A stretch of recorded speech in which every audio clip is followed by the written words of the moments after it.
Well, now, one big topic of conversation in recent days has been mad cow disease, and it's my understanding that it goes back to Britain in 1986 was when the first cow was actually discovered. That's right, yes. Now, you have been studying for how long about the causes and how to cope with this disease? Well, since 1986, of course, actually, long time before that, we've been studying about the transmissible spongiform encephalopathy. But after the BSE occurred, we went into the study on the BSE as well. Well, now, one of the reasons why it's become such a hot topic of conversation is because the first BSE cow was discovered in the United States. That's right. What was your initial reaction? Were you surprised? Okay. Well, I was not surprised. Well, it was not unexpected to me. United States have imported about more than 300 cattle from the UK at the time when the BSE was prevalent in the UK. So that is one of the big external challenge. And until the 1997, there was no control, no measures to prevent the spread of BSE. So that's why there might be some BSE. Well, you said until 1997 there were no controls in place. What kind of controls are required to prevent the spread of BSE? Well, BSE is considered to be caused by oral infection through meat and bone meal, so that prevention is based on the not feeding the meat and bone meal to cattle. So that's a feed ban. Mm-hmm. So the feed ban went into effect worldwide in 1997? Well, in the United Kingdom in 1988, 2 years after the first notice of the BSE, feed ban was introduced only to ruminant, that is cattle and sheep and goats. The United States introduced such a ban in 1997 also to cattle. Now, one of the things that I remember seeing, and the Canadian government, I think, got a little bit upset, was that after the announcement, it was announced that this cattle didn't come from the United States, it's from Canada. So it's not a U.S. cow. What is your reaction to that? Does it make a difference? Well, that doesn't make any difference to me because the United States and Canada is completely integrated in terms of the animal husbandry. United States is importing more than 1 million cattle every year from Canada, and also United States also exporting large numbers of cattle. So the cows don't really know nationality. No national border. Mm-hmm. Okay. Now, in the bilateral, one of the things that the discovery of this cow has had a huge impact on is imports of beef to Japan from the United States. Yes, right. Now, Japan said that they want the U.S.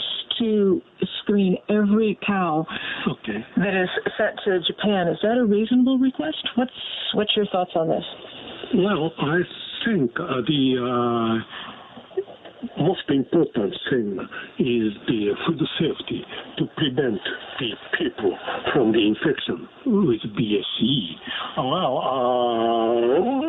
So that for that purpose, the first thing is the removal of specified risk materials such as brain and spinal cords that contains the infectious agent. And next is the rapid BSE test at slaughterhouse on the meat, on the beef that will go to the market. Is doing a rapid BSE test actually feasible? How much does it cost? I know cattle ranchers in the U.S. are very price sensitive, and they're very sensitive about how much things cost. I'm not an economist, so that it's not very accurate, but I heard the in the United States, the cost to test one cattle is about $25. So that in the United States, they are slaughtering, let's see, 350 million, no. 350,000? 35 million cattle every year. So that if you calculate the total expense will be very high. Mm-hmm. But if you think about the 1 pound of beef, mm-hmm. the cost will be about 3 cents. So it's not very much. So in order to ensure food safety, we all have to put out another 3 cents per pound then? That's right, yes. Okay, now, but the United States has countered that it's not really necessary to conduct all these tests. Okay. What is your thoughts on their position? Well, they are insisting the United States is robust against BSE. That is based on the surveillance and risk analysis conducted by Harvard Risk Analysis Center. However, I like to mention about the target animal for surveillance.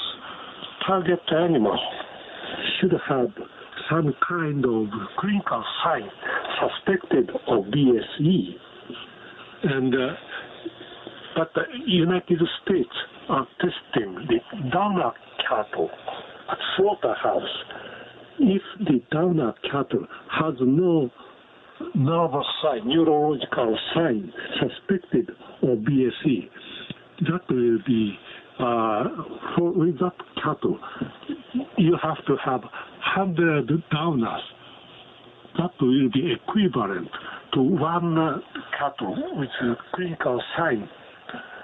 So it's my understanding, and I am not a cattle person, but a downer could be anything like a cow that had given birth to a calf and had experienced damage to the pelvic region, or even just a cow with a broken leg. Yes, that's right, everything. Mm-hmm. Because downer is just the cattle that cannot walk, mm-hmm. cannot stand.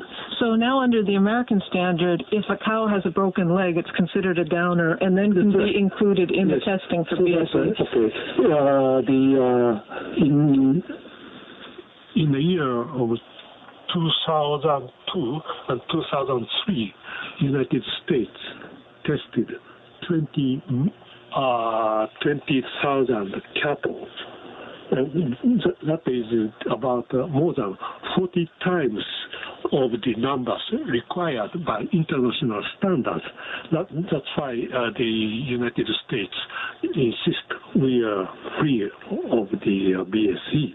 However, in that they have to test such a number or such a cattle which is suspected of BSE, and if it consists only simply downer, then the number will be 20,000 cattle will be 200, so that the United States has to disclose what type of animal were tested in the surveillance.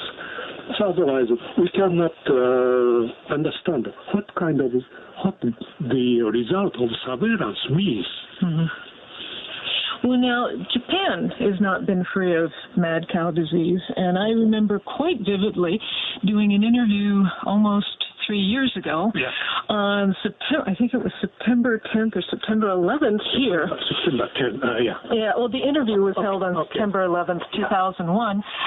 And at that time, when I was giving the interview, it was a big deal that this one cow had been discovered. When I got home, September 11th had happened. Yes. But so it wasn't such a big deal. But then, after that, what did the Japanese government actually do to take measures to protect the country against mad cow disease? How did they react? Okay. Well, in October 18th, the government started the so-called blanket testing of the cattle at slaughterhouse and also the removal of specified risk materials, and complete ban of the meat and bone meal as a feed. So all three measures were taken in about 1 month. But I like to mention about this, the background, why we could make such a quick response. Because in my country, the Ministry of Health started national prion research project. Actually, at that time, name of prion was not born. At that time, we say just slow virus infection. And so it was started in 1976. And in 1997, 1 year after the variant CJD was found, Ministry of Agriculture started now the national BSE research project covering many researchers all over Japan. So our scientific community was ready for such a BSE outbreak. Therefore, we could respond very quickly to that. Is the same preparation or is the same research being done in the United States? Has it been done up until now? Well, I know the Stan Prusina's laboratory in University of California is doing very nice, very excellent research, but only one. No other, I don't know. Of course, in the basic molecular biology, in the field of basic molecular biology, one laboratory in NIH. In the USDA, they are doing research mainly on the chronic wasting disease of deer on the screen. Now, if you were an American consumer, and judging from newspaper reports, American consumers are asking or demanding that they get better food safety. They'd like more testing for BSE. If you were an American consumer, what would you want from your government? Okay. I did the same thing 3 years ago, asked the Japanese government. Okay. Removal of specified risk material and the rapid test of the cattle at slaughterhouse. But we didn't ask the testing of all ages. We asked the testing older than 30 months of age. But politically, they decided to test all ages. That is to obtain the confidence of consumers. Well, are you confident that this problem can be resolved in the future? What are your feelings about it? Well, I think it is okay now, yes. And through that testing, we could find the young case, young BSE in the young cattle, such as 21 months old or 23 months old. So that I think such kind of testing was variable. But I don't think this has to be asked to other countries as well. This will be only Japan. Well, I'd like to thank you for taking time out of what I know is a very busy schedule for talking with us about this very timely subject. Thank you.